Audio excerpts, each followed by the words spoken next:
현월TV 파수꾼 여러분, 파수꾼의 주말밤 현월TV 윤목사입니다. 88번째 파주밤이자 올해 15번째 주일 앞둔 주말밤으로 여러분을 찾아뵙습니다. 지난 한 주간의 삶 어떠셨습니까? 이번 주도 변함없이 기도로 파수꾼의 주말밤 시작하겠습니다. 한 주간도 변함없이 하나님께서 택한 백성들과 동행하여 주시고 또한 2026년 4월 둘째 주일을 앞둔 이 시간까지 도우시니 감사합니다. 주신 시간 통해 잠깐 지난 주일을 통해 베풀어 주신 은혜를 생각하고 돌아보는 시간을 갖고자 합니다. 우리로 하나님의 은혜로 풍성한 주일을 맞이할 수 있도록 이 저녁 시간에도 함께하여 주시고 또한 파수꾼의 주말밤이 존재하는 이유가 잘 드러날 수 있게 은혜를 더하여 주시옵소서. 지교회뿐만 아니라 보편교회 성도들에게 주님이 주시는 은혜를 함께 공유하는 시간이 될 수 있도록 우리 하나님 함께 하시고 늘 도와주시기를 원합니다. 이 방송이 하나님의 교회와 신실한 주의 백성들의 작은 보금자리와 도구가 되게 하시기를 간절히 원합니다. 우리에게 주어진 주말밤과 주일이 더없이 소중한 시간으로 진리 안에서 충만한 자유를 누리게 하여 주옵소서. 우리 주 예수 그리스도 이름으로 기도합니다. 아멘. 지난 주일 강설 돌아보기 시간입니다. 본교회는 매년 3월 말에서 4월 초를 우리 주님의 나심과 부활을 특별히 상고하는 주일로 실제 그날로 보고 그렇게 보내는 고로 지난 주일에는 주님의 성육신을 생각하며 관련 본문을 강설했습니다. 빌립보서 2장 1절로 6절의 말씀을 본문으로 해서 존재 방식을 바꾸신 예수님이란 주제로 강설했습니다. 다시금 돌아보는 시간을 갖죠. 먼저 이 부분을 제가 낭독합니다. 그러므로 그리스도 안에 무슨 권면이나 사랑에 무슨 위로나 성령의 무슨 교제나 긍휼이나 자비가 있거든 마음을 같이하여 같은 사랑을 가지고 뜻을 합하여 한 마음을 품어 아무 일에든지 다툼이나 허용으로 하지 말고 오직 겸손한 마음으로 각각 자기보다 남을 나게 여기고 각각 자기 일을 돌볼 뿐더러 또한 각각 다른 사람들의 일을 돌보아 나의 기쁨을 충만하게 하라. 너희 안에 이 마음을 품으라. 곧 그리스도 예수의 마음이니 그는 근본 하나님의 본체시나 하나님과 동등됨을 취할 것으로 여기지 아니하시고. 아멘. 오늘날 정상적인 사람 찾기가 참 힘들죠. 물론 나는 과연 정상인가 늘 질문하는 것이 옳습니다. 중요한 것은 교회입니다. 교회 안에 정상적인 신자가 많은가? 그렇지 않은 것 같아요. 2절의 말씀, 마음을 같이하여 같은 사랑을 가지고 뜻을 합하여 한 마음을 품으라. 자, 마음을 같이 하라는 말은 지지가 있을 때 같은 것을 생각하라는 뜻입니다. 사실 우리가 생각하는 마음보다는 생각에 가까운 개념이죠. 현실에 특히 교회 안에 정상적인 사람을 찾기 힘든 건 생각에 문제가 있다는 말과 같습니다. 같은 것을 생각한다는 건 같은 것을 바라본다는 거죠. 같은 교회에 속해 있으면서도 같은 구주 예수 그리스도를 믿는다면서도 생각이 다르고 서로 저마다 다른 것을 바라본다는 겁니다. 마음이 하나 되려면 생각이 같아야 하고 또 추구하는 목적이 같아야 하므로 같은 것을 바라보고 가야 됩니다. 그러므로 같은 것을 생각한다는 것이 얼마나 중요합니까? 한 마음 한 뜻이 된다는 것은 생각을 같이 한다는 뜻입니다. 우리 가치관, 세계관이 일치하고 생각과 사상이 일치하는 게 얼마나 중요한지요. 그리스도인에게 있어 같은 생각, 같은 사상, 같은 가치관, 같은 세계관을 갖게 된다는 건 오로지 하나님 말씀에 순종할 때 가능합니다. 표면적으로 교회에 속해 있고 하나라고 이야기하면서도 분열과 다툼이 일어나고 서로 반목하고 뭔가 일치되지 않고 불협화음이 있고 정상적이지 않은 모습들은 다 하나님 말씀에 대한 순종이었기 때문이죠. 본질을 뒤로 한 채 구호만 외친다고 하나 되지 않습니다. 겸손한 마음으로 각각 자기보다 남을 나게 여기라. 자, 겸손은 그저 그냥 굽신거리는 게 아니죠. 물론 진짜 겸손한 사람은 외향적으로도 겸손합니다. 그러나 외적으로 겸손하다고 반드시 내적으로 겸손한 것은 아닙니다. 참된 겸손은 눈에 보이는 게 아니고 다른 일을 위해서 사는 것이 겸손입니다. 자기보다 남을 낫게 여긴다. 사실 이거보다 어려운 게 없습니다. 각각이라는 말은 서로 상호간에 그렇게 여겨라. 객관적으로 따지지 말라. 사실 비교를 딱 했을 때 객관적으로 누가 봐도 낫다 여겨지는 경우들이 있지요. 사실 크게 다를 바는 없는데 소위 도토리 키재기다 라고 하는 겁니다. 무엇보다 우리가 사람을 나의 저울에 달아 평가하는 일보다 상대의 장점을 보려고 노력을 해야 됩니다. 내가 업신여기는 사람이 어떤 측면이 나보다 나은 게 있어도 사람의 어떤 악한 본성상 그 잘하는 측면조차도 폄하하고 멸시할 수 있습니다. 배우려고 하는 자세가 생기면 아무리 객관적으로 못난 사람이라고 해도 품을 수가 있는데, 눈앞에 누군가가 서열상 나보다 아래라고 생각하는 순간에 배울 수가 없게 되는 거죠. 그때부터 온갖 좋지 않은 것이 보입니다. 이어지는 각각 자기 일을 돌보고 각각 다른 사람들의 일을 돌보아 나의 기쁨을 충만하게 하라. 내가 맡은 일을 먼저는 잘해야 됩니다. 그래야 그 자체로 다른 사람에게 도움이 되니까요. 그리고 다른 사람들의 일을 돌아봐야 된다. 어떤 사람입니까? 약한 자입니다. 자, 신앙이 성숙하지 못한 어린아이와 같은 이들이 있기 때문에 그들을 돌보는 것이 주님의 사랑을 실천하는 것이 될 수 있습니다.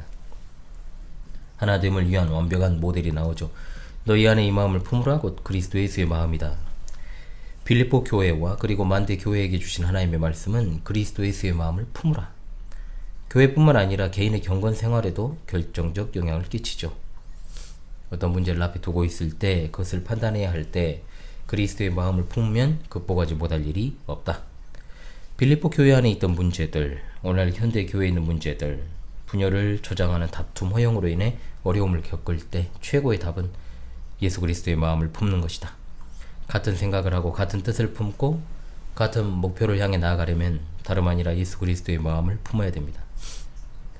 이어지는 이 본문을 보기 전 우리 인생에 있어 어떤 문제를 판단하고 결정하는 일에 고민이 되는 측면들을 한번 생각해보죠. 개인차는 있습니다. 어떤 이들은 비교적 쉽게 결정하고 좀 약간 더딘 사람이 있고 소위 결정장애가 아닌가 싶을 정도로 머뭇거리는 이들도 있습니다. 물론 이것은 인간의 기질과 성향에 관한 문제입니다. 문제는 예수 그리스도를 믿기 이전 나의 모습과 믿은 후 모습의 차이점이죠. 신자가 과연 하나님 중심의 삶을 살아가고 있는가? 하나님의 말씀에 순종하여 살아가는 일상인가? 이 여부. 그래서 여기 나온 게 계시, 의존, 사색. 어떤 문제에 봉착했을 때 하나님 말씀에 의존하여 어떤 결정을 내리는 건 거듭난 신자만 할 수 있습니다. 많은 경우 신자라는 이들이 계시 의존하여 결정하지 않습니다. 그러면 예수님 믿기 전과 같은 태도, 즉 예수님을 믿지 않는 불신자들과 다를 것이 없는 결정을 하죠. 법보다 주먹이 가깝고 말씀에 따른 결정보다 정욕을 따르는 결정을 할 때가 많다는 겁니다. 그러다 보면 실제로 교회 안에 불신자도 내리지 않을 결정까지도 내려지는 경우들을 봅니다. 그런 현실을 목회자로서 또 복음이 아무런 역할을 하지 못하는 그 상황을 보며 굉장한 분노가 치밀어 오르죠. 그럼에도 기억해야 되는 것은 뭐냐? 바로 예수 그리스도의 마음을 품어야 한다는 것.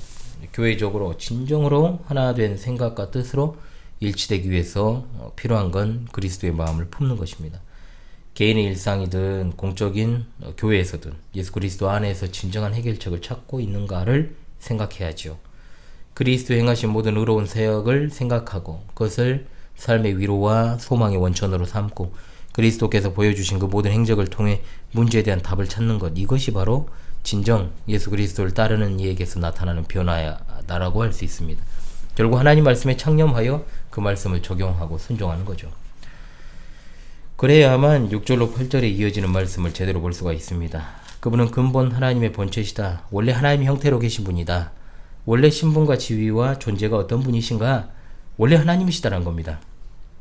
하나님의 아들로서 모든 부와 권세와 영광을 누리며 부족함 없고 부러울 것 없는 삶을 사시는 그분이 하나님께 동등된 신분과 지위와 영광을 자신의 그냥 원래 기득권으로 생각하지 않으시고 자기 권리를 주장하지 않으셨다. 그리고 자기를 비워 종의 형체를 가지사 사람들과 같이 되셨다. 이 세상에 섬김을 받으러 오신 것이 아니라 섬기러 오셨고 대접을 받고 영광을 누리려고 오신 것이 아니라 멸시받고 천대받고 고난당하시고 죽으러 오셨다. 사람의 모양으로 나타나셨다라는 건 우리처럼 연약한 존재가 되셨다는 겁니다.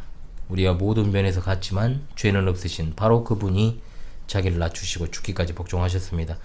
죽음에 이르기까지 순종하는 자로 살아가셨다. 십자가에서 죽으심은 바로 그 순종의 절정이자 극치. 택자들을 위해 자기 목숨을 버리시는 것이 하나님의 뜻인데 그 뜻을 받들어 끝까지 순종하셨습니다. 우리가 품어야 될 마음이 바로 이 마음입니다.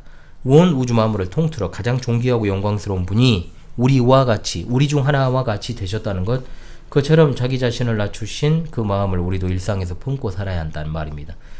원래 하나님이신 예수 그리스도께서 기꺼이 자신을 낮추셨습니다. 절대로 죽을 수 없는 분이 죽음으로 가셨습니다. 그 모든 것은 자기 백성을 위해서였습니다. 이토록 위대한 변화를 이루신 그리스도 예수님의 마음을 생각합시다. 어떤 이들은 굉장히 심지가 걷고 강인해서 자기가 관철하고자 하는 것을 관철시키고 자기가 결심한 것을 어떤 형태로든 이룩하여 변화를 이뤄가는 경우가 있죠. 그런데 그 마음 중심에는 하나님이 없습니다. 인생의 성공, 안위, 이와 같은 이기적 목적이 들어있다는 거죠. 그리스도인이 성공의 목을 메고 출세의 눈이 멀고 부자가 되려고 하는 것, 이게 옳지 않은 이유가 여기 있죠. 예수 그리스도처럼 다른 사람을 위해 자기를 버리고 낮추는 그런 마음에서는 그런 모습이 나타날 수 없다는 겁니다. 그리스도인이라는 타이틀을 가진 자로 우리는 자신을 낮추신 예수 그리스도의 마음을 품을 수 있어야 하고 또 품어야 합니다. 이것이 가능한 건 우리가 그리스도와 연합된 관계에 있기 때문이죠. 우리는 그분과 연합된 자로 그분의 마음을 헤아리고 배우고 소유해야 됩니다. 예수님의 모든 행위는 자발적이었습니다. 우리가 품어야 될 예수 그리스도의 마음은 자발적으로 자기를 비우고 낮추고 다른 사람을 위하는 마음입니다. 생각이나 감정으로 하는 게 아니고 그리스도처럼 자발적으로 자신을 주는 실제적 행실로 나아가는 겁니다. 이 마음을 너희 안에 품으라. 만대 주님의 교회 성도들 안에 품어야 될 마음입니다. 이 마음을 품을 수 있는 것은 그리스도에 연합한 자들 뿐이죠. 하늘 영광을 뒤로 하시고 육신을 입으시고 또 이 땅에 오셔서 고난당하시고 죽으시고 부활하신 예수 그리스도의 몸된 교회에 속한 자들, 그분의 몸에 속한 지체들만 그 마음을 품습니다. 아무나 품는 게 아닙니다. 그리스도의 몸 안에서 설령 다툼, 허용, 원망, 시비가 있다 해도 그 상태에 머물지 않습니다. 돌이켜 그리스도의 마음을 품고 또 품을 수 있어야 되고 품어야 됩니다. 그렇게 되면 우리가 가지고 있는 문제 대부분 해결됩니다. 우리 문제의 핵심은 다 신자로서의 삶 아닙니까? 우리 일상에서 학교, 직장, 사업장, 그리고 관계, 우리가 마주하는 것들은 교회 바깥에 있는 사람도 다 겪는 것들입니다. 신자로서의 삶은 예배당에 국한되는 삶이 아니죠. 우리가 이 땅을 밟고 서 있지만 하늘에 속한 성도들이다라고 하는 사실. 그러므로 우리의 가장 큰 문제는 처세에 관한 게 아니죠. 어떻게 하면 우리 모습 가운데 주님의 마음을 본받을 수 있을까? 단순한 생각과 일시적인 감정과 말이 변화되는 것이 진짜 변화가 아니고 실제적으로 그리스도 중심, 즉 말씀을 중심한 행실과 변화로 살아가는 거죠. 그리스도의 마음을 알지 못하고 알려고도 하지 않는 그건 그리스도의 몸에 속한 자의 모습이 아닙니다. 그리스도의 몸에 속한 지체라면 그리스도의 마음이 이렇게 풍성하게 드러나기를 바라고 구합니다.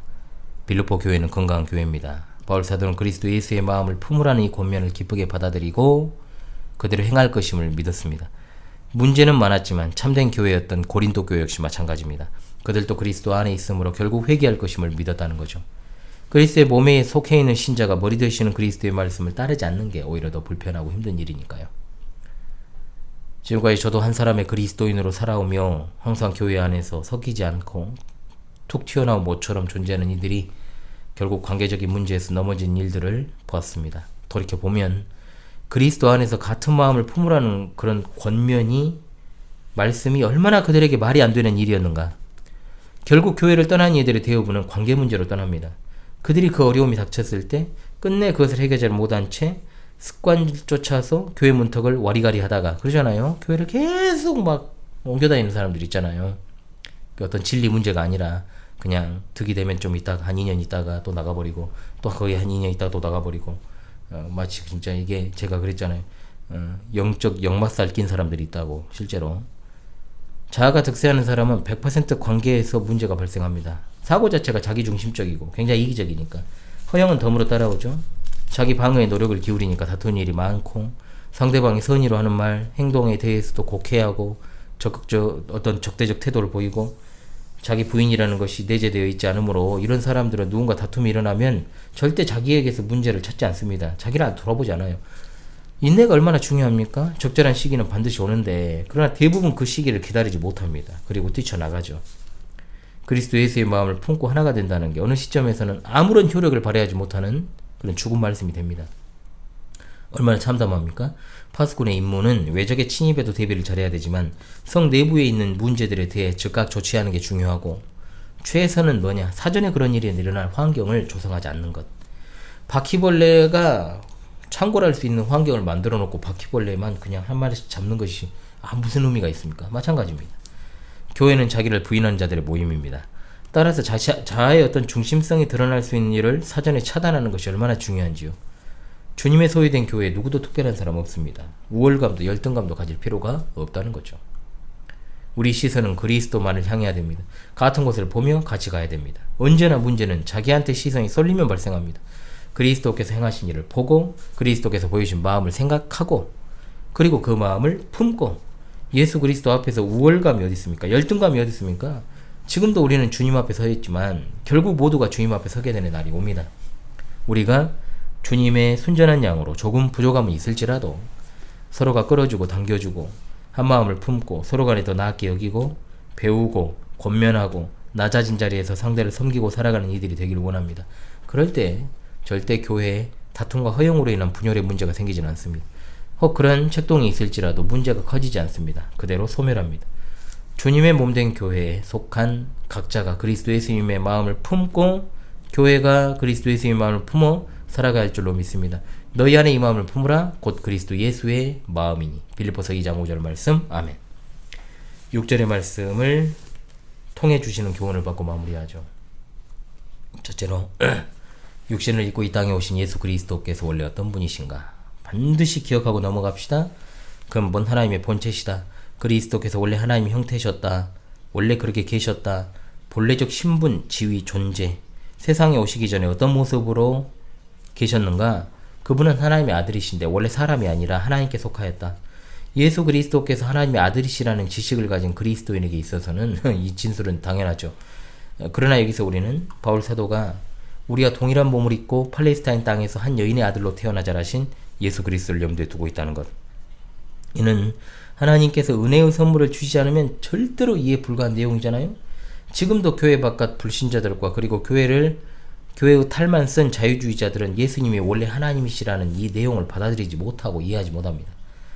그래서 성경은 분명하게 육신을 입고 이 땅에 오신 예수 그리스도의 본래 상태가 어떠한지를 진술하죠. 신자인 우리가 예수 그리스도의 마음을 품기 위해 그것을 먼저 알아야 된다. 여기서 눈여겨볼 건 바울 사도가 예수님의 변화를 설명하려고 의도적으로 예수님이 하나님이시다 하지 않고 원래 하나님의 형태, 즉 원래 하나님으로 하나님의 신분으로 계셨다라고 말합니다. 즉 하나님의 본질적 속성을 지니고 계신 하나님이시다. 물론 예수님의 본래 상태가 정확히 어떤 것인지를 우리는 알지 못합니다. 누가 예수님의 본래 상태를 알겠어요? 하나님의 그 깊은 본성과 본질을 알 수 있는 사람이 누가 있습니까? 그럼에도 바울 사도를 통해서 이와 같은 표현을 사용하신 건 우리가 겸손한 마음으로 서로를 대하고 하나됨을 이루는 일에 있어 최고의 모범을 제시하기 위한 목적이 있기 때문입니다. 아울러 하나님이 우리를 위해 취하신 놀라운 변화를 설명하려고 하는 것이죠. 예수 그리스도는 본래 하나님의 신분으로 계셨기 때문에 하나님 자신의 본성과 신격을 실제로 지니신 분이십니다. 그분에게 이외에 다른 존재 방법이 없습니다. 놀랍게도 그리스도께서 바로 우리를 위해 위대한 변화를 스스로 취하셨다는 사실입니다. 빌립보서 2장 6절 말씀, 단순하게 예수 그리스도께서 선지하셨다. 그리고 성육신의 배경에 대한 설명이다. 이렇게 생각할 수 없어요. 인간의 이성이 도저히 미치지 못할 만큼 엄청난 하나님의 속성, 자질, 신격을 지니신 그리스도께서 우리를 위해서 다른 존재 방식을 취하는 위대한 변화를 경험하셨고 또 그와 같은 변화를 기꺼이 원하는 마음으로 하셨다. 우리가 이 사실을 염두에 둬야 됩니다. 하나님이신 것 외에 다른 존재 방식을 갖지 않으셨고 생각할 수도 없는 분이신 그리스도께서 고작 피조물의 존재 방식을 취하신 건 세상 어디서도 찾을 수 없는 유일하고 가장 위대한 변화였다. 죄로 인해 멸망할 수밖에 없는 우리를 구원하시려고 이 기꺼이 이와 같은 변화를 원하시고 실행하신 겁니다. 그리스도께서 자신의 영광스러운 본래 상태에서 얼마나 자기를 낮추신 것인지 피조 세계에서 나름대로 측정할 기준이 없어요. 이 지상에서 가장 존귀한 사람이라 할지라도 보통 사람이라면 일생에 단 한 번도 실물을 볼 수조차 없는 그런 어떤 대단한 인물이라고 해도 그리스도의 원래 상태와 비교는 안 됩니다. 아울러 그리스도의 원래 상태를 본 사람도 없기에 그것에 대해 이야기할 수 있는 사람도 없다는 거죠. 그러므로 그리스도께서 영광을 버리고 죄인들을 구원하시려 이 땅에 오셨다는 이 성경을 보면서도 참 좀처럼 감격하고 감동하고 감사하는 일이 별로 없어요. 실제로 얼마나 안타깝습니까? 그리고 또 다만 그 변화가 얼마나 큰 것이었는지를 그저 우리가 미뤄 짐작할 뿐이죠. 그럼에도 우리는 그 영광스럽고 영원한 상태에 관하여 자신의 원래 모습을 뒤로하고 우리를 위해 이 땅에 오신 예수 그리스도의 마음이 무엇인지를 알기 위해 그 변화가 얼마나 큰 것인가 생각해야 됩니다. 히브리서 1장 3절 이는 하나님의 영광의 광채시요 그 본체의 형상이시라. 능력의 말씀으로 만물을 붙드시며 죄를 정결하게 하는 일을 하시고 높은 곳에 계신 지극히 크신 이의 우편에 앉으셨느니라. 아멘. 13장 8절 예수 그리스도는 어제나 오늘이나 영원토록 동일하시니라. 아멘. 둘째로 주님이 우리를 위해 취하신 변화가 어떤 것인가? 바로 하나님과 동등됨을 취할 것으로 여기지 아니하셨다. 자, 이 말이 뭔 의미입니까? 원문 번역이 정확해야 됩니다. 이 부분은 하나님과 동등된 것들을 탈취물로 여기지 아니하시고, 즉 하나님과 동등된 것들이란 뭐냐? 그 지위, 자격, 권세, 부귀, 영화, 하늘나라에서 하나님의 아들로서 누릴 수 있는 모든 좋은 권리, 특권, 이걸 갖다 탈취물로 여기지 않으셨다. 기득권입니다. 기득권. 자신의 마땅한 권리, 하나님과 동등된 지위와 신분과 영광을 자신의 마땅한 권리, 곧 기득권으로 여기지 아니하셨다. 그러므로 자신의 기득권을 포기함으로 자신을 낮추셨다는 사실을 보여줍니다. 하나님 아버지와의 동등한 관계 가운데 취할 수 있었던 당연한 기득권을 포기하고 이 땅에 오셨다는 거죠. 이와 같은 그리스도의 모습은 첫사람 아담과 굉장히 대비됩니다. 아담은 하나님처럼 되고 싶어 선악과를 먹었어요. 그렇게 해서 자기 자신을 주장했고 하나님으로부터 독립하고자 했습니다. 그러나 하나님이신 예수님은 아담과는 반대로 하나님으로부터 누리는 모든 영광을 다 포기하셨습니다. 우리 구원을 위해 절대로 이해할 수 없는 엄청난 것들을 포기하셨다라고 하는 거죠. 우리가 이와 같은 엄청난 포기가 다 자기 백성을 위한 그분의 마음이었음을 주목해야 됩니다. 그리스도의 위대하고도 놀랍고 비밀스러운 마음, 그 마음에 따라 실제로 하나님과 동등됨을 포기하셨던 행동에 우리 죄인을 향한 사랑, 긍휼이 담겨 있었던 것입니다. 하나님의 아들이신 예수 그리스도께서 붙잡기를 포기하신 하나님의 영광, 그분이 하나님으로서 소유하신 수많은 속성의 실체를 우리가 알지 못합니다. 그러나 그것이 참으로 형언할 수 없을 정도로 엄청나다는 사실 잘 알죠. 아울러 이와 같은 일을 행하신 그리스도의 마음과 행위 속에 나와 같은 죄인이 있다는 사실을 깨닫습니다. 이로써 우리가 그리스도의 마음을 조금 더 깊이 이해할 수 있게 되는 거죠. 하나님께서 영원전에 갖고 계신 그 경이롭고 신비롭고 영광스러운 존재 방식의 실체에 비한다면 모세가 보고 이사야가 봤던 하나님의 영광과 임재는 외형이고 그림자입니다. 그들이 본 것은 본래의 웅장하고 진정한 실체가 아님에도 모세와 이사야가 마치 죽은 자와 같이 되었잖아요. 그렇다면 하나님의 영광의 그 진정한 실체가 어떠할지 상상도 되지 않는 겁니다. 이와 같은 하나님의 영광에 그리스도께서 기꺼이 포기하셨다는 사실을 주목합시다.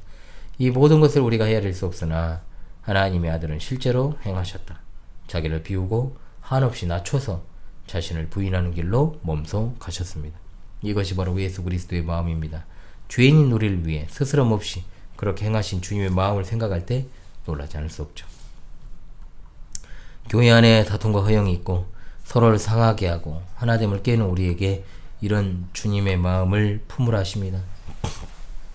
영원한 하나님이 유한한 우리를 위해 자신을 내어주신 그 마음, 걸어가신 하나님이 추악한 죄인에 불과한 우리를 위해 자신을 낮추신 그 마음, 영광스러운 하나님이 비천한 우리를 위해 기꺼이 자신을 낮추신 그 마음을 품으라는 것입니다.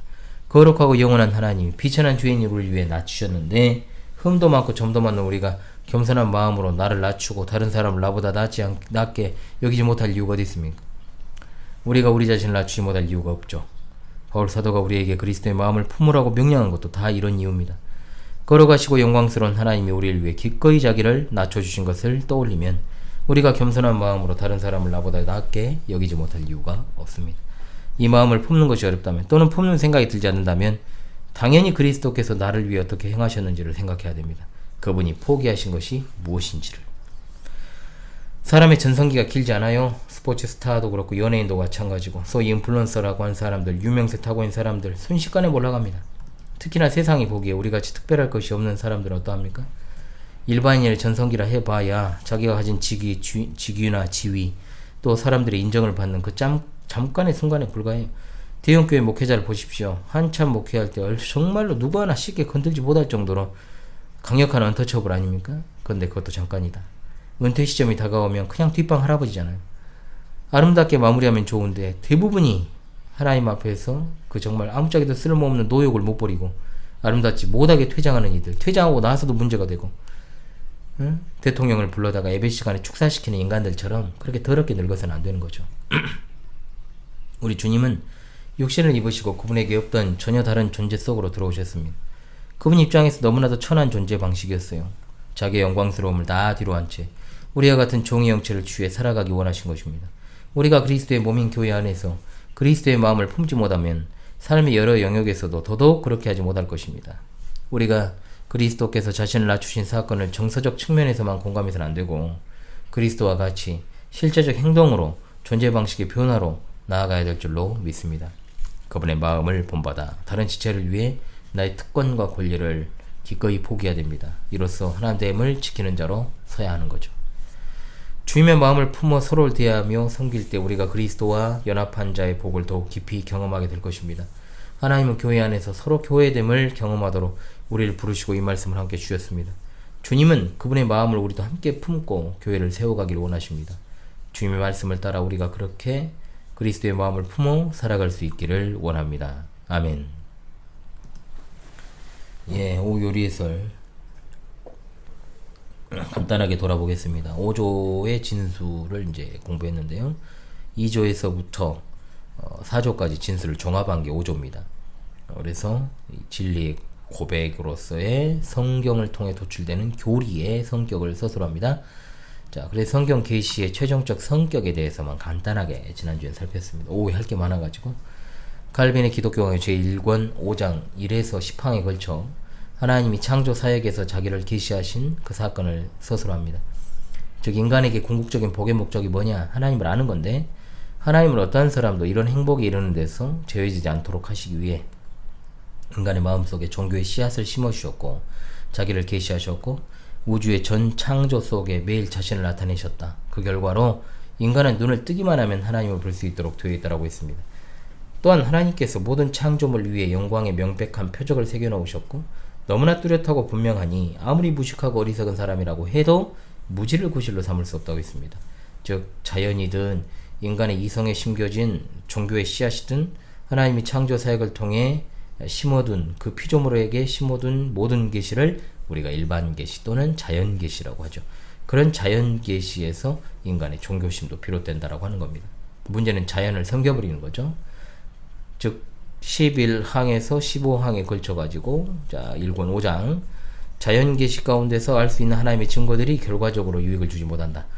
우주의 구조에서 창조주의 영광을 설명하기에 그렇게 많은 등불이 우리를 위해 비춰주고 있지만 아무런 소용이 없다. 하나님의 내적 계시에 의하여 믿음으로 조명되지 않으면 우리는 그걸 보지 못한다. 그러나 그것은 자연 계시나 또는 일반 계시 자체가 불완전하거나 오류를 내포하기 때문은 아니죠. 우리가 하나님께서 매일 하시는 역사를 그릇되게 판단하여 그 역사를 희미하게 하고 뒤집어 엎거나 해서 그 사역 자체로부터 영광을 빼앗으며 창조주에게서 그가 마땅히 받아야 될 찬양을 박탈하고 있기 때문인 겁니다. 자, 즉 우리 자신이 부패 때문에 일반 계시를 제대로 보지 못한다라고 하는 겁니다. 그래서 하나님께서는 자연 계시 또는 일반 계시 외에 특별한 수단을 사용하셔서 하나님 자신과 뜻을 직접적으로 드러내 보이신 거죠. 이걸 가리켜 특별계시라고 합니다. 선지자들을 통해 여러 부분과 여러 모양으로 우리 조상들에게 말씀하신 히브리서 1장 1절의 말씀인데 이것이 바로 특별계시를 말합니다. 이어서 히브리서 1장 2절 어떻게 진전되는가? 특별히 마지막에는 아들을 통하여 우리에게 말씀하셨다. 즉 하나님께서 최종적으로 아들의 성육신으로 우리에게 말씀하셨다는 말입니다.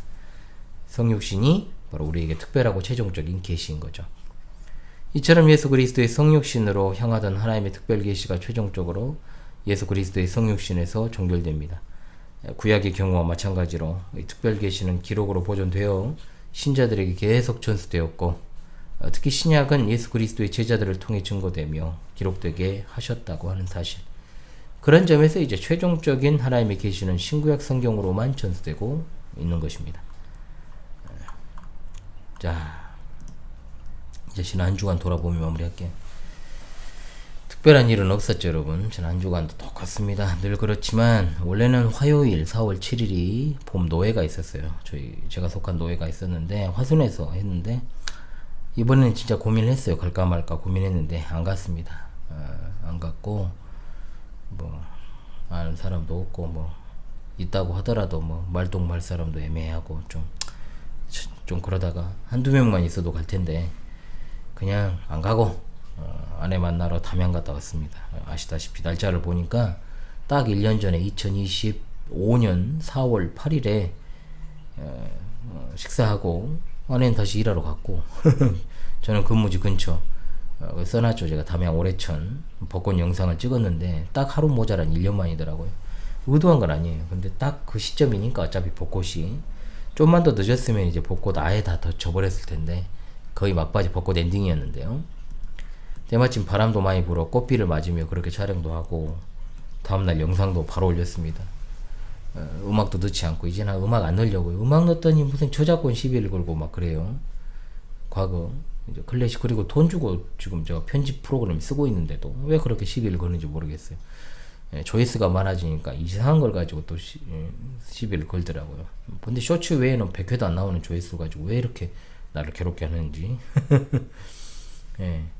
수요일 대요리 문답 영상 조회수는 바닥이죠. 뭐 100도 안 나오잖아요 요즘 조회수들이. 그런데 벚꽃 영상은 2배로 나오고 역시 영상은 짧아야 되고 생각을 요하지 않고 교리적이지 않으면 인기가 있는 것 같아요. 그래서 이제 쇼츠가 짧으니까 조회수가 잘 나오잖아요.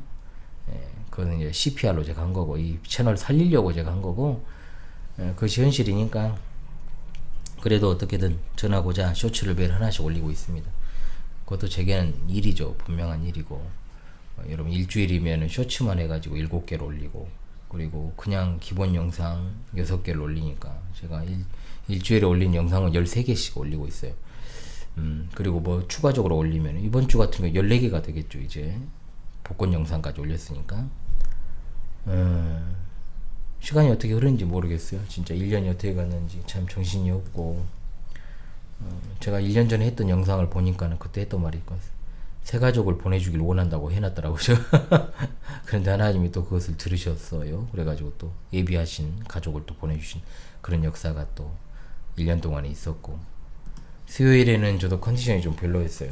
학생들도 많이 피곤해 하더라고요.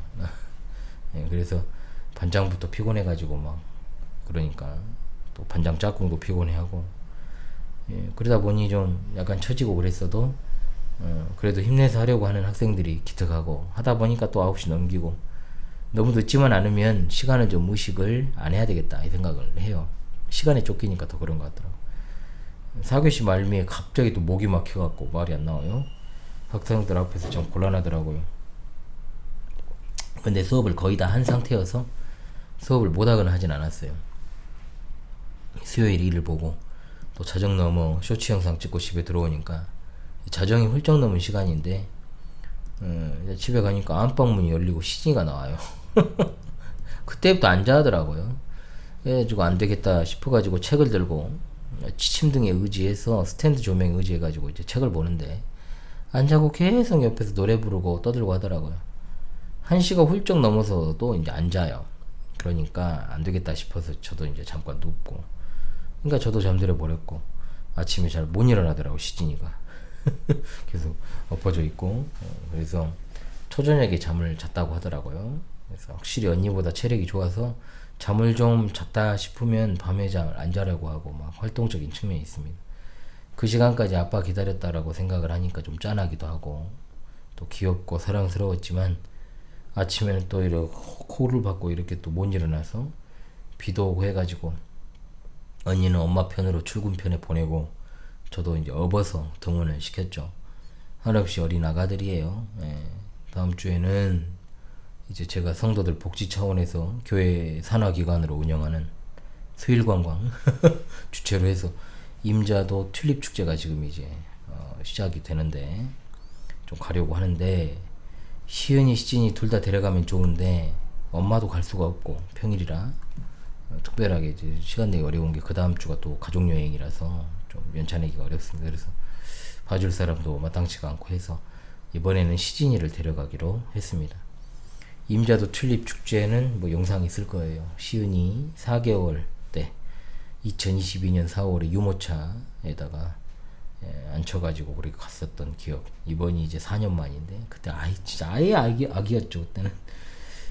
아직 신청하신 한 분이 있습니다. 특별한 일이 없는 한 가지 않겠습니까? 5명만 되면 저 포함해서 4월 15일에 가려고 합니다. 가서 열심히 또 튤립 찍어가지고 벚꽃에 이어서 튤립 영상으로 여러분에게 또 찾아가도록 하겠습니다. 이번 주에는 토요 수업도 있고 있어서 오늘 수업을 하고 또 아이들 짜장면 해준다는 약속을 해서 짜장면 해주고 수업도 하고 청소도 했겠죠. 미리 찍는 거라서 특별한 일이 없는 한 했을 거니까 늘 다람쥐 쳇바퀴 같지만 아주 소소하게 일상은 조금씩 차이가 있습니다. 차이가 있도록 그렇게 살고 또 당연한 듯 보이는 일상 속에서 하나님의 은혜를 생각하고 감사하고 또 소소한 기쁨에 만족하며 그렇게 살아가시기 바랍니다. 내일 주일 오후는 특별활동의 날입니다. 1년에 4차례, 학기당 2차례. 한 번은 실내 제전이라고 해서 간단하게 팀별로 미니 운동회처럼 진행을 해요. 그리고 한 번은 야외로 나가는데 5월 말 특별활동에는 이제 외부로 나갈 겁니다. 그리고 내일 즐겁게 또 한때를 보내도록 해야죠. 4월 26일 마지막 주에는 또 나눔장터가 있습니다. 나눔장터 1년에 3번 있습니다. 이래저래 바쁘죠. 그렇게 하다 보니 곧 또 가족여행 시점이 되었네요. 계획은 미리 세웠어도 아예 생각도 지금 못할 정도로 정말 분주한 일상입니다. 우리 교회와 주님의 가정들, 또 우리 파수꾼 동지들과 성삼일체 하나님께서 늘 함께 하시기를 원합니다. 주님 안에서 은혜와 진리가 충만한 주일을 누리시기 바랍니다. 이번 주에도 효놀이 함께하는 구원의 여정에 동참해 주셔서 감사합니다.